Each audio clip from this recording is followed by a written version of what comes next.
futuro presidente quer reduzir o número de ministérios. Hoje são 29, já foram 39. Mas será que isso basta? A folha de pessoal cresceu mais de 500% nesses últimos 20 anos. Os prédios federais não são suficientes para abrigar todo mundo. E o governo paga 1 bilhão e 700 milhões de aluguel por ano. Muita gente nem prestou concurso e está lá aposta por partido, em cargo de confiança. E os resultados são pífios, como se observa nos serviços públicos. É um Estado grande, caro e pouco eficiente. Como ganhar eficiência com menos gente e menos custo? Para discutir esse assunto atualíssimo, estão aqui no estúdio o Gil Castelo Branco, que é economista e fundador da Associação Contas Abertas, e o Márcio Heleno de Souza Rodrigues, que é professor de administração do UniCeub e um especialista em ambiente de trabalho e recursos humanos. Gil, eu venho acompanhando seu trabalho há mais de 30 anos, você cada vez se aprofundando mais em contas públicas. Tem futuro essa intenção de reduzir o tamanho do Estado e tornar o Estado mais eficiente? Olha, eu acho que tem que ter, né? A esperança é a última que morre. Ou né? o país não terá futuro. Né? Exatamente. Nós vimos, por exemplo, se nós compararmos com outros países, né? O Brasil não pode ser diferente do mundo, né? Nós vimos que, por exemplo, a Alemanha tem 15 ministérios, né? A França tem 16, os Estados Unidos tem 15, a Itália tem 18. Dá para a gente formular assim, quanto maior o tamanho do Estado, menor o tamanho do PIB? Pois é, a impressão que dá, né, é que essa burocracia é alguma coisa muito próxima mesmo dos países menos desenvolvidos, né? Porque, na verdade, nós chegamos a ter 39 ministérios. Isso é algo absolutamente inusitado, né? Parece até que a Índia tem mais de 100, né? Mas numa estrutura um pouco diferente. Mas, de qualquer maneira... Tem mais de 1 bilhão e 300 milhões de habitantes. É impossível nós imaginarmos um presidente despachar, né, com 39 ministros, né? Isso é absolutamente inviável. Uma multidão. Então, eu acho que, na verdade, não funciona. E depois eu acho que o grande mal dessa proliferação de ministérios, né, até chegar a esses 39, foi que nós criamos uma cultura de que só existindo o ministério, aquele segmento, aquele setor é verdadeiramente prestigiado, que, a meu ver, é uma falácia, né? Porque, afinal de contas, a Polícia Federal está no terceiro escalão e é algo respeitado. Enquanto muitos dos ministérios que aí estão, as pessoas não se lembram nem sequer o nome do ministro. É verdade. Professor Márcio, qual é a sua opinião a respeito disso? Então, eu acho que a gente tem que, além de pensar nessa redução de ministérios, porque a redução de ministérios aconteceu aí recentemente no governo Temer, e a redução não ocorreu com a melhor eficiência do Estado. É claro que nós temos que ter um número de ministérios que seja possível ser administrado. Quer dizer, reduzir para funcionar. Para funcionar. Tem que ser mais eficiente. Temos que entregar para a população um serviço de qualidade. Não adianta a gente só reduzir. Então a gente precisa o quê? Primeiro, modernizar o Estado brasileiro. O Estado brasileiro, ele não entrega à sociedade aquilo que a sociedade precisa. Ele tem um problema sério. A sociedade tem um serviço de péssima qualidade na saúde, péssima qualidade na educação. Isso porque o Estado brasileiro não avançou nos últimos anos. A gente continua tendo um Estado brasileiro da década de 30.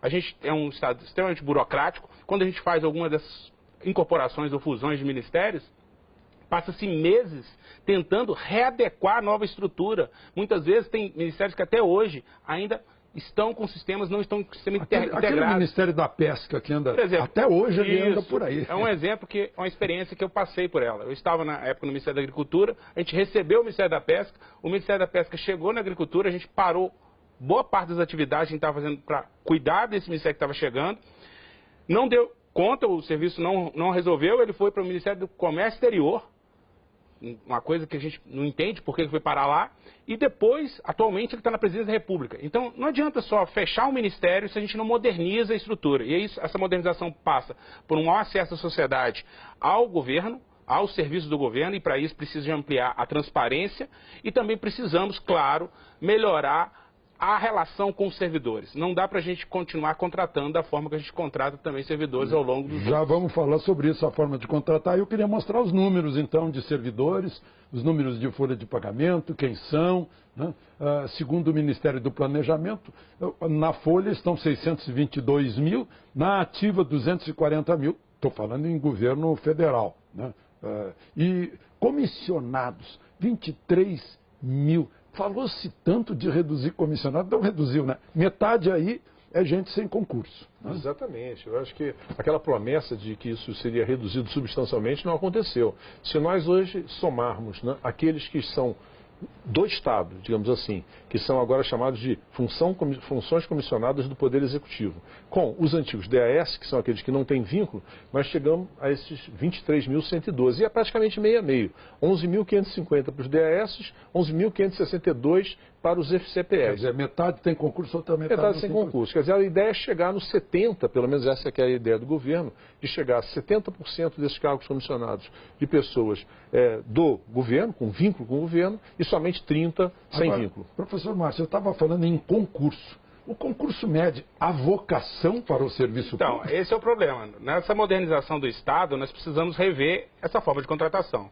Qualquer empresa séria, qualquer país hoje que pensa em desenvolver, ele tem que contratar por competência. Inclusive o governo federal tem um decreto de 2006 que era para que a gente tivesse já uma gestão por competência no serviço público. No entanto, como que a gente contrata no serviço público? A gente faz uma prova, muitas vezes não é nem a área de gestão de pessoas que faz, isso é terceirizado para uma empresa que vai contratar para o serviço público, mas com base meramente em conhecimento. Ela não mede ali as habilidades que esse servidor vai ter, as atitudes que ele vai ter, que seria o chá da competência. Então, a gente coloca... Não é possível prever se é um funcionário produtivo? Não. E aí, quando coloca, o que acontece? A área de gestão de pessoas, que deveria ser uma área estratégica dentro da organização, está no terceiro escalão dentro dos órgãos públicos. É mero registro burocrático. Cartorial. É um cartório. Aí, quando essa pessoa chega lá, o servidor que chega lá, das mais diversas formações, porque a gente contrata sem essa especificidade, a área de RH, a única coisa que ela faz é lotar esse servidor de acordo com o que um chefe de determinada área solicita. Mas e não é meio aleatório. Isso. Aí o problema é que ele fica lá anos sem gerar a produtividade devida, muitas vezes não tem um programa de qualificação. Talvez se perguntando o que eu estou fazendo aqui. Muito. Ele não tem nenhuma identidade com a atividade muitas vezes. Ele fez o concurso porque tinha uma boa remuneração talvez ali para o concurso, ele passou na prova e ele não tem nenhuma identidade. E aí gera todo um ciclo que é negativo que a gente tem aí na melhoria da gestão pública. Nós não temos uma avaliação eficiente no serviço público, a avaliação ela não funciona, você pode perguntar para qualquer chefe, qualquer gestor de serviço público, se ele sabe a produtividade de cada um dos seus colaboradores, eu duvido que eles vão responder. Então é uma avaliação muito empírica, superficial, então você não sabe, não tem um plano de desenvolvimento desse servidor, o plano de carreira ele apenas gera ascensão quase que automática, então nós temos... Tem uma pergunta no Twitter que nos mandaram, que diz respeito a esse tema, porque a pessoa trabalhava numa telefônica estatal, depois vem uma telefônica privada na privatização e ela nota a diferença. Vamos ver a pergunta que veio pelo Twitter, que é da Valéria Assis. Eu trabalhava em telefonia.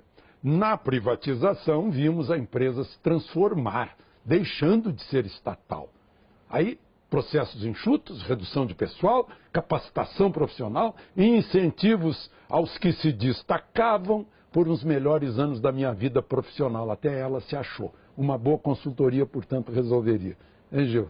Eu acho que eu concordo plenamente com o Márcio, né? Nós temos aí, inclusive, 2 escolas, até para treinamento e até para organizar concursos. Escola Nacional de Administração. A ENAP, copiando a francesa, né? que é famosa no mundo. Exatamente, quer dizer, nós teríamos que estar contratando muito melhor do que o fazemos, né? Nós vemos pessoas que, inclusive, quando de cada 10 jovens brasileiros, você tem praticamente 11, eu costumo dizer que um está grávida, né? Se você tem 11 querendo fazer um concurso do setor público, tem alguma coisa errada, né? Porque não é desde pequenininho que a pessoa diz, olha, eu quero ser médico, eu quero ser engenheiro, mas eu quero ser servidor público. Você não escuta muito isso. Mas por quê? Por causa do salário. Eu quero estabilidade, eu quero aposentadoria integral, eu quero alguns privilégios que os outros não têm. Exatamente. Elas entram para o setor público, fazem os mais diferentes concursos, até que num determinado passam, porque a fila anda, como se costuma dizer, e às vezes passam numa área em que ela não tem, inclusive, nenhuma vocação. Passou porque ela tinha conhecimentos para responder aquela prova. Mas ela, propriamente, começa a se frustrar imediatamente. E essa frustração vai gerando cada vez mais também a falta de produtividade. Então, eu acho que o Márcio toca num aspecto fundamental que tem que ser aprimorado. Talvez agora, com a junção de fazenda e planejamento, isso possa ser, de certa forma, em primeiro lugar, integrado, ENAP e ESAF, né? E que haja uma preocupação maior, uma valorização maior com essa questão da contratação de servidores. Professor Márcio, minha filha era de uma telefônica privada que encampou uma estatal. E ela me conta isso, a dificuldade com as pessoas que estavam acostumadas a não serem cobradas. Eu acho que a modernização do Estado passa para uma maior transparência. Esse trabalho que é feito pela Contas Abertas é interessantíssimo. Porque quanto mais transparência a gente tiver, quanto mais o cidadão tiver acesso ao governo, mais ele vai cobrar por um serviço eficiente, um serviço preste um serviço de qualidade ao cidadão. Então a gente tem que pensar que a gente precisa de um serviço público, ele tem que ser um serviço público de qualidade. Não pode continuar com essa lógica e no serviço público não funciona. Nós precisamos modernizar o serviço público. Porque é possível. Se não fosse possível, a gente não teria tantos exemplos em outros países que o serviço público funciona e funciona bem. Então nós precisamos modernizar o serviço público. Isso passa por quê? Primeiro, a gente precisa ter uma nova relação com esse colaborador. A gente não pode mais contratar meramente, como eu disse, pelo conhecimento. A gente tem que ter uma relação com ele, que ele tenha identificação com a atividade que ele faz no serviço público. Então é preciso ter uma vontade política aí de mudar essa relação, de não ser governos de 4 em 4 anos e que não fazem o que é necessário, agora, que é modernizar o serviço. Vamos ver o custo disso. Quanto custa isso para o contribuinte brasileiro? O inchaço da folha de pagamento é uma coisa incrível. Também dados do Ministério do Planejamento dos últimos 20 anos. Cresceu 533%, de 20 bilhões para 129 bilhões. Até 2017, mas hoje está muito mais do que isso, já está o dobro disso, né, Gil? Na verdade, continua crescendo, né? Porque nós temos, assim, por exemplo, desse ano, agora de 2018 para 2019, a área de pessoal, por exemplo, que está em torno de 303 bilhões, pagamento pessoal, já vai passar para 303 bilhões. E vai para quanto? Vai para 325 bilhões. Quer dizer, já é o que está previsto no orçamento de 2019. Previdência também, vamos tocar um outro ponto fundamental, o aumento de um ano para o outro, de 2018 para 2019, é de cerca de 40 bilhões. Então, só Previdência e pessoal crescem 60 bilhões de 2016 para 2018 para 2019. Então, isso obriga a que todas as outras demais áreas sejam comprimidas para que se cumpra a regra do teto. Ou o contribuinte contribui com mais, ou o governo se endivida mais. Eu acho que se o governo não resolver essa questão, quer dizer, de não conseguir reformar a Previdência, e se não até suspender esses aumentos que têm sido dados desde 2016 para cá, ano a ano, 2016, 2017, 2018, 2019, nós vamos chegar numa situação de ingovernabilidade, porque pessoal e previdência vão ocupar um espaço dentro do orçamento que jamais será compensado pela redução das outras despesas. Agora, professor, o senhor já disse que o resultado é que não há prestação de serviço público. Não há prestação de serviço. Todo esse gasto. E há um problema que está aí, que muitas vezes a gente fica nos números, mas tem alguma coisa que é importante a gente analisar. Quando a gente olha para o número de servidores, o Brasil não é um país que tem o maior número de servidores. É uma coisa que a gente muito comumente fala, que a gente tem o maior número de servidores. A gente está atrás da OCDE, atrás de vários países desenvolvidos. O problema ainda que tem no serviço público é que há uma distribuição totalmente equivocada no serviço público. Existe uma massa de servidores, que é a maioria, que é o Executivo Federal, que ganha salários relativamente baixos. Existe uma elite no serviço público que está na ponta, e isso que está na ponta trabalhando, e existe uma elite burocrata que está na mesa lá, que está recebendo. Então esse é um dos grandes... No birô. Isso é um dos grandes problemas que nós temos, essa desigualdade. Inclusive a questão regional também. Nós temos concentração de servidores aonde que não está atendendo a população. O serviço público, ele passa boa parte do tempo se servindo, cuidando dos seus interesses. Quem será que lembra do Hélio Beltrão, pai da nossa Maria, nossa colega? Né? O Hélio Beltrão tinha o Ministério da Desburocratização e conseguiu desburocratizar. Só que houve uma reação. Vamos recordar esse ministério que veio para tirar esse papelório, essa burocracia. Já tentaram acabar com o excesso de papelada no Brasil. Em julho de 79, foi criado o Ministério da Desburocratização. Apesar do nome complicado, o objetivo era facilitar a vida dos brasileiros. O ministro na época, Hélio Beltrão, tinha duas metas. Trata-se, primeiro, de agilizar os procedimentos. Segundo, de combater a fila. São duas preocupações fundamentais do meu ministério. E que a palavra do contribuinte valia mais que o papel. Agora, ele me disse na época, ele disse, olha, eu sei que a burocracia vai voltar, porque ela contém os seus anticorpos, né, e vai voltar, ela vai reagir, ela própria cria suas novas barreiras, e aí está a burocracia de novo, a gente viu pelos números, né? Exatamente, eu acho que o Hélio Beltrão fez um papel excepcional, né? Inclusive no sentido de respeitar o cidadão, né? De criar várias alterações de procedimentos em respeito ao cidadão. E até eu lembro, né, Alexandre, que antes de Hélio Beltrão, já na década de 30, Getúlio Vargas também teve essa intenção de modernizar o Estado e criou uma comissão que viajou até pelo mundo afora. Até a ideia naquela época era trazer o Fordismo para o Brasil, porque Henry Ford tinha criado a linha de produção, fazer mais veículos a um preço mais barato. Então o DASP era sinônimo de modernidade na época em que ele foi criado, né? Agora, você veja, nesses anos todos, 80, 90 anos, de Vargas para cá, tivemos ainda talvez a mais o Bresser Pereira, não é? Depois aquela desastrosa reforma do Collor, né? E no mais é aquela história, você, para dar uma satisfação pública, você acaba criando um ministério, ou cortando, ou excluindo o ministério, sem que você efetivamente avalie se aquilo era ou não era necessário. Pois é, aí o âmago da questão, né? Será que adianta diminuir o número de ministérios, aumentar? Então, a gente vê nos números que não muda, né? O Estado continua aumentando o número de cargos comissionados, as despesas continuam aumentando. Por quê? Porque a gente não vai trabalhar no cerne da questão, que é repensar o Estado brasileiro. Nós precisamos modernizar esse Estado brasileiro. Como que a gente tira o poder da burocracia? Dando poder ao povo. Então, como a gente dá poder ao povo? Dando acesso ao povo para que ele não tenha dificuldades. Imagina quantos lugares... Inclusive os empresários, né? Sim, os empresários brasileiros. Quanta burocracia a gente precisa hoje para montar uma empresa? A gente passa 3, 4 meses para tentar montar uma empresa no Brasil, porque a burocracia é tamanha. Para encerrar, pior ainda.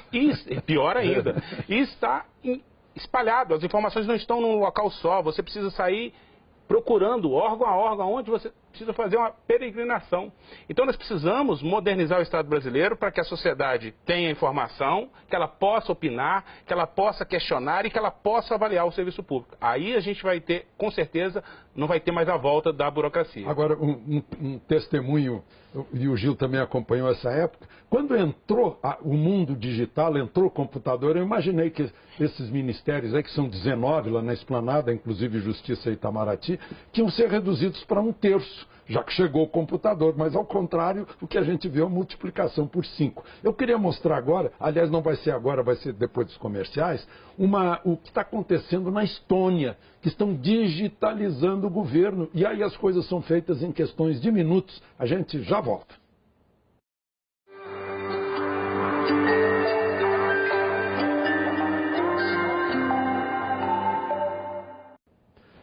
Estamos discutindo se é possível reduzir o tamanho do Estado, como quer o novo presidente, dando mais eficácia, mais eficiência ao governo. A Bianca Rotier gravou um programa sobre o esforço da Estônia para transformar o país numa sociedade digital. Vamos ver. Alexandre, você está aí no programa discutindo a desburocratização, a eficiência do Estado. Pois bem, no Sem Fronteiras desta semana eu vou mostrar o exemplo da Estônia, um pequeno país no norte da Europa, à beira do Mar Báltico, que apostou numa revolução digital. Então, por exemplo, para declarar o imposto de renda, o cidadão precisa de apenas 3 minutos. Para abrir uma empresa, veja bem, 18 minutos. O resultado é uma eficiência enorme, uma economia de tempo e de dinheiro também. O cidadão acaba deixando de gastar com burocracia, em média, 5 dias por ano. E com isso, a economia chega a 2% do PIB, o Produto Interno Bruto. O Sem Fronteiras vai mostrar como os estonianos conseguiram chegar nesse nível. O programa está muito interessante. Muito obrigado, Bianca. Estamos curiosos para ver o Sem Fronteiras. Agora, é isso, o Estado não tem que atrapalhar a vida dos contribuintes e dos cidadãos, né? Com certeza. E aquilo que está sendo uma solução para a Estônia é um dos grandes problemas que nós temos, essa área de TI, Tecnologia da Informação. Porque, apesar de nós termos aqui 2 empresas, como o SERP, o Dataprev, o SERP sempre se preocupando mais com os sistemas corporativos, CIAF, CIASG, etc., né? Mas o que acontece? Os ministérios estão a toda hora precisando de um sistema, contratam essas empresas de pequeno porte para realizar, não é? E o que acontece é que esses sistemas nós gastam um dinheirão, né? Gastam uma fortuna e esses sistemas não conversam entre si. Quer dizer, então não há uma integração desses sistemas. Ao contrário do que está acontecendo na Estônia, em cada uma dessas áreas, inclusive dentro, às vezes, do mesmo ministério, você tem uma série de sistemas que não conversam. Talvez seja de propósito para poder manter lei de Parkinson, né? O trabalho aumenta na proporção em que haja gente disponível para realizá-lo, né? É verdade. É interessante essa história da Estônia, porque isso não começou agora, né? 15 anos atrás, o presidente que ganhou a eleição na Estônia, ele vinha da área de tecnologia e levou isso como uma bandeira para o governo. Então ele implantou primeiro nas escolas, ele criou de forma muito forte, trabalhou isso muito forte nas escolas. E de lá para cá ele vem desenvolvendo esse trabalho de acesso à informação, de agilidade para a sociedade. Mas muitas vezes a gente pode pensar assim, a Estônia é um país pequeno, o nosso país é um país mais complexo, ou é diferente a realidade. Mas temos como exemplo aqui o Uruguai, que em apenas um dia você pode montar uma empresa, no Chile. Nós temos, para falar em complexidade, a gente tem a Índia. A Índia, 99% da população já tem identidade digital. Olha aí. Então, pois é. Agora, se o Brasil é grande, mais necessidade ainda de reduzir essa burocracia pública. Agora, outra coisa, Gil, eu vejo que é um grande negócio construir prédio para depois alugar para o governo. Com certeza. Diversos desses prédios aqui em Brasília são alugados, né? Inclusive, assim, um dos que aluga é até a Confederação Nacional do Comércio, que tem recursos e construiu vários prédios e os aluga para o governo. E a incoerência é essa, nós estamos pagando aluguéis em Brasília enquanto tem dentro da esplanada, exatamente na esplanada, no bloco O, absolutamente vazio há 3 anos.